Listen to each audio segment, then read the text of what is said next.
Spice up your English adverbs, the wise suffix way. Hello everyone and welcome back to our channel. Today, we're venturing further into the depths of English language learning, specifically focusing on the fascinating world of suffixes. Today's star is wise, a suffix used to form adverbs. We'll focus on its usage and context, so buckle up and let's dive in.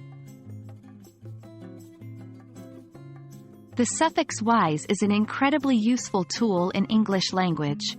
Generally, it means, in the manner of, or, in the direction of.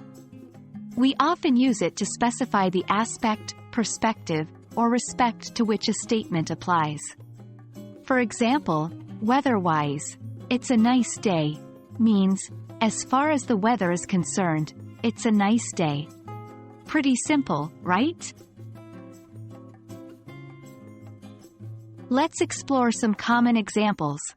When you say, time-wise, we are on track, you're referring specifically to the aspect of time. Food-wise, the party was a hit, means the food at the party was great.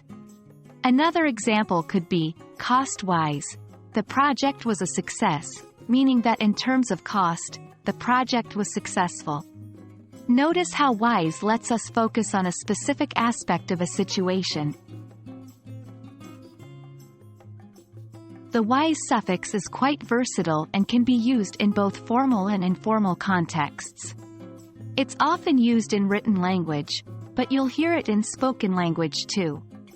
While you can use it creatively to form adverbs with a wide range of nouns, e.g., color-wise, or texture-wise, be careful about overusing it or using it with complex words, as it can sometimes sound awkward or informal.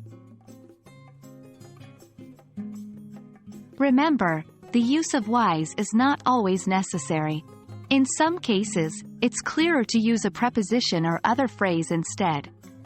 For example, instead of time-wise, we're on track, you could just say, we're on track with time. And while you might be tempted to attach wise to any noun, remember that not all constructions will sound natural to native speakers.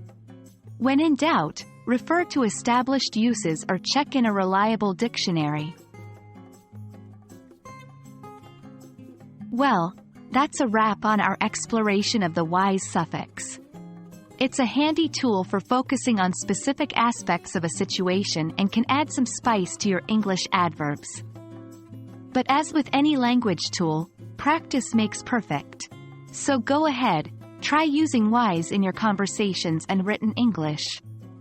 I hope you found this video helpful, and as always, keep practicing, and keep learning. See you in our next video.